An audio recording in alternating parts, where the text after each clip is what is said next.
El tío Miguel, el cuarto rey mago. Gracias, Juan Luis, por estar con nosotros. Un abrazo, Cristina. Nos metemos ya ahora sí con la ley de seguridad privada, Inés García, que se aprobó ayer en el Congreso. Partido Popular, Convergencia y Unión y PNV. A partir de ahora, los vigilantes de seguridad privados tendrán muchas más competencias. Entre otras, los pueden detener y nos pueden cachear y pueden vigilar los perímetros de las cárceles. Muchas más cosas de las que hacían hasta ahora. Bueno, aún le queda un trámite, el del Senado, pero ayer el Congreso de los Diputados, como decimos, ya le abrió la puerta a esta nueva ley de seguridad privada. Había una, la de 1992, pero esta nueva, a la que se oponen PSOE, Izquierda Plural, por ejemplo, introduce modificaciones que algunos, como los sindicatos de policía y de Guardia Civil, ya miran con recelo. Cuando se apruebe este anteproyecto de ley en el Senado, los vigilantes de seguridad privados podrán, además de sus funciones actuales, identificar, cachear, detener y perseguir a delincuentes en la vía pública si ven que están cometiendo un delito, aunque, especifica el texto, requieren una autorización de las fuerzas y cuerpos de seguridad del Estado. No podrán interrogar, pero sí conseguir averiguar, como consideren oportuno, la identificación de estas personas, sus datos personales, para comunicarlo a las autoridades. Amplían funciones y también amplían su ámbito de actuación. Su actividad ya no se va a ceñir a su empresa, al edificio de la empresa donde esté prestando servicios, sino que podría hacerlo además en zonas comerciales y peatonales, en el desarrollo de espectáculos culturales y también deportivos, e incluso en plena calle, si, como he dicho antes, sorprende a un delincuente cometiendo un delito. Y ojo, aquí llega también una de las partes más polémicas. También podrán hacerlo en el perímetro de centros penitenciarios, incluso en centros de extranjería, además de ayudar, si así lo pide o permite la autoridad de turno, en catástrofes humanitarias. Los sindicatos de policía, de Guardia Civil, bueno, pues hablan ya de una privatización encubierta de la seguridad y dan la voz de alarma ante la preparación, o más bien la falta de preparación que en algunos casos tienen estos vigilantes de seguridad a la hora de desempeñar estas nuevas funciones. Cris. Ramón, ¿te gusta esta ley o no? Hombre, me parece que es absolutamente obvia. O sea, vamos a ver, un vigilante de seguridad está en un sitio, ve a alguien cometiendo un delito y ¿qué hace? Le dice, llama a la policía. Tendrá que detenerlo. Claro, si alguien está cometiendo un delito en el ámbito en el que él está vigilando, pues para eso está un vigilante de seguridad. Lo pasmoso es que hasta ahora no pudiera hacerlo. ¿Se está privatizando la seguridad en España? Hombre, se privatizó hace mucho tiempo.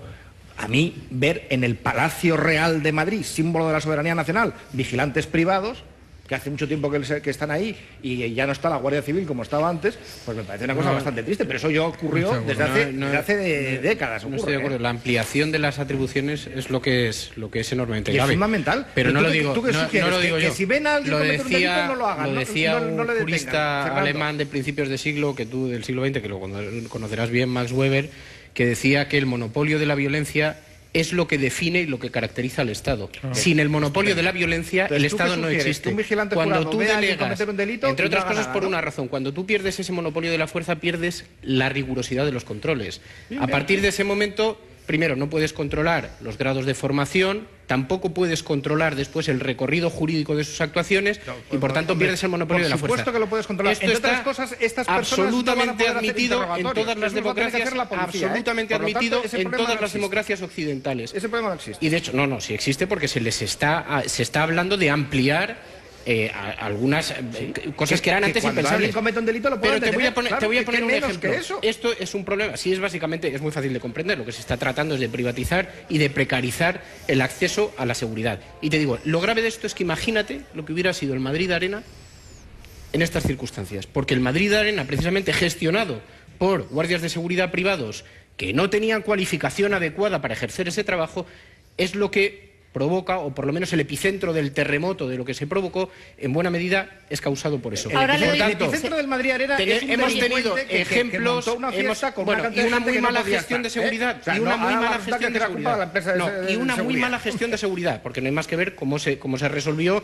la salida de la gente que se quedaba atropellada. Oye, ahora le doy la palabra a Chani y a Carmona, pero es que Inés nos puede aclarar precisamente las dudas que hay con respecto a la formación que tienen, por ejemplo, las fuerzas y cuerpos de seguridad del Estado y las que tienen o tendrán que tener los vigilantes de seguridad privados para ejercer ahora este tipo de funciones. Sí, porque tienen algunos puntos en común, pero desde luego les separan bastantes cosas. Bueno, hemos hecho un poco de trabajo de campo y hemos preguntado, a varias academias que se dedican a formar a vigilantes de seguridad. Hemos querido preguntar en las que sí están homologadas por el Ministerio, porque algunas ahí ya se lo advierto que no lo están. En cualquier caso, hablemos de las que sí están homologadas. ¿Qué se necesita para ser vigilante de seguridad? Bueno, primero ir a una academia y después superar una prueba teórica y otra física en dependencias policiales. Empezamos Empezamos por la academia.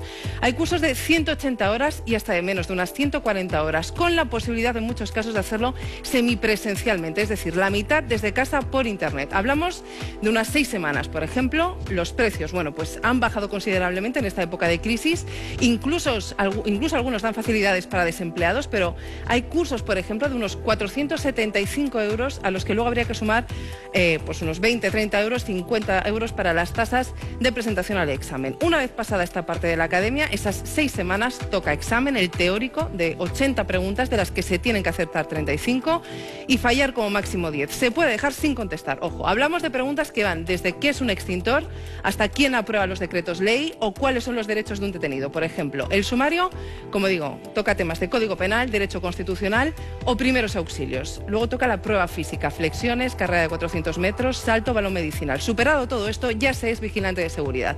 Un proceso que puede hacerse incluso en 2 meses. Para ser Policía Nacional, bueno, pues esto es otra historia. Además de los requisitos que piden de entrada, como ser español, una formación de eso, formación profesional equivalente, hay que pasar una oposición. Esta oposición no es fácil, no es semipresencial, ni son 6 semanas. Consta de 4 pruebas de conocimiento penal, constitucional, primeros auxilios, prueba psicotécnica, pruebas de aptitudes físicas más exigentes, desde dominadas a carreras de resistencia de hasta 2 kilómetros, salto, un circuito de agilidad.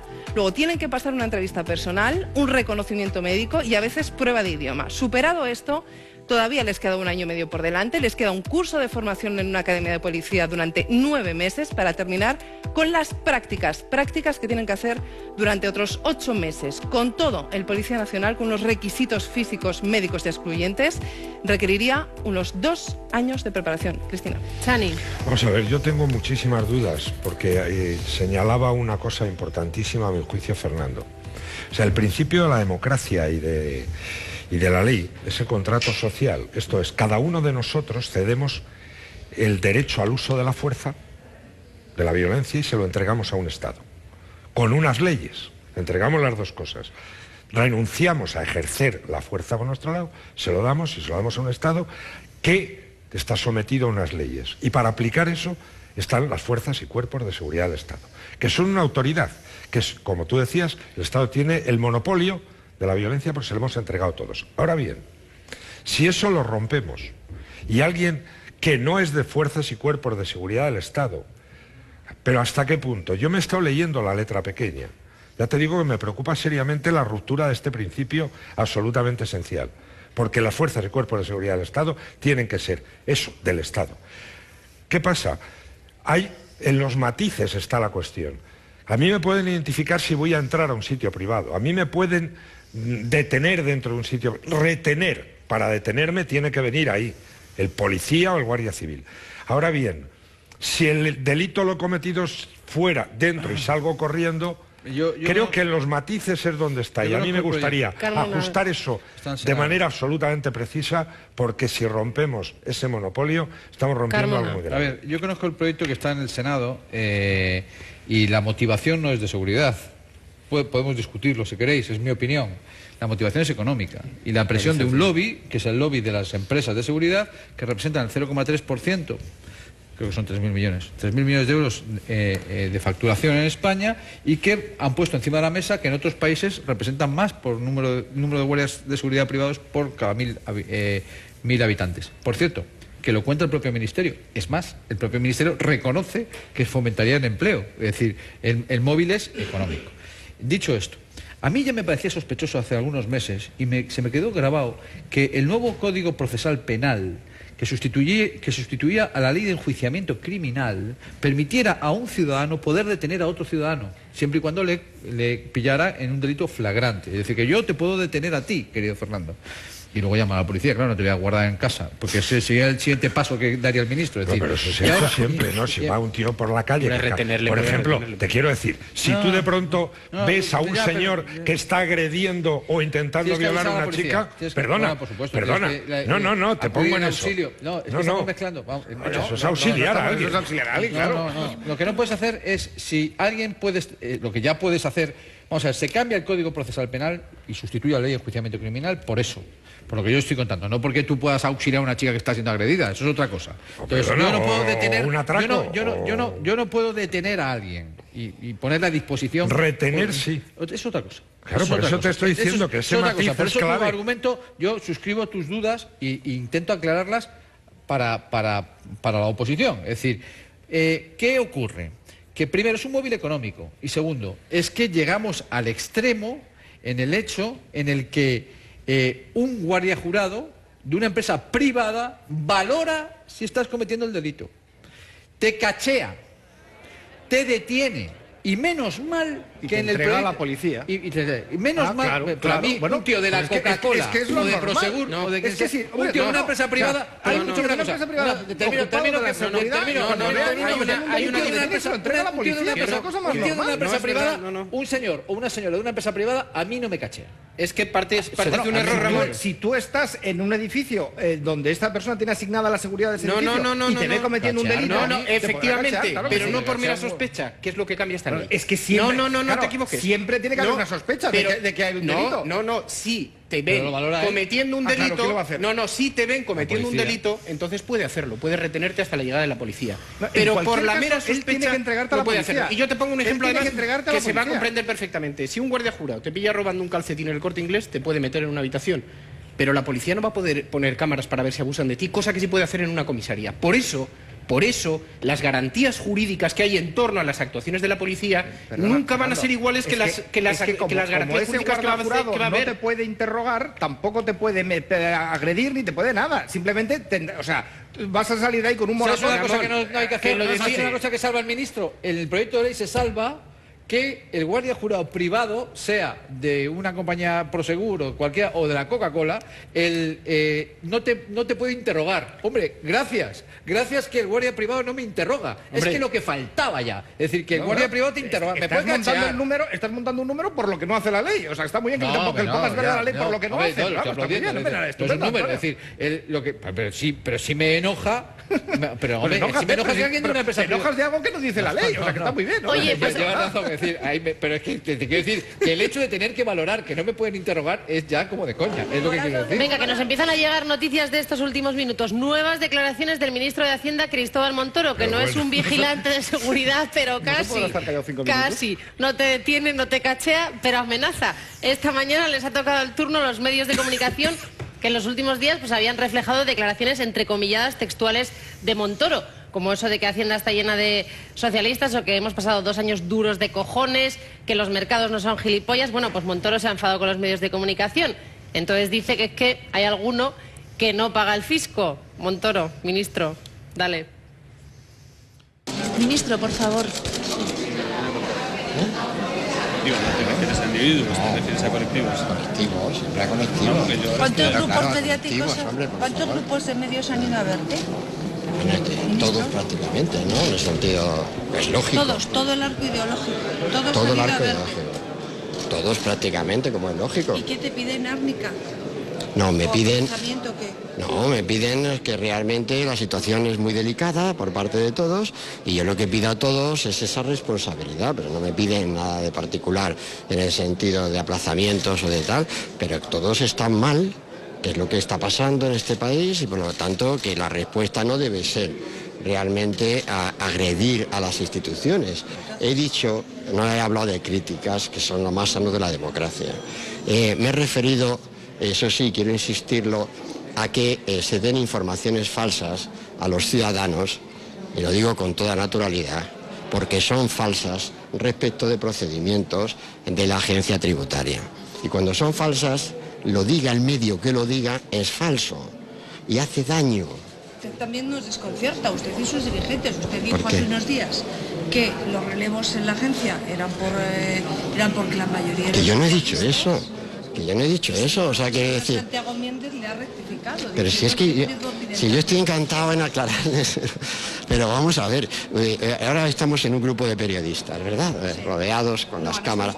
Con las cámaras. Ah, no es un periodista. Encantado. Diciendo, vamos a ver, vamos, no, ya lo sé, pero ya lo sé que estamos grabando, pero me refiero a que en ese momento no estamos grabando, Y yo ¿cómo voy a decir que todos los relevos eran por causa política?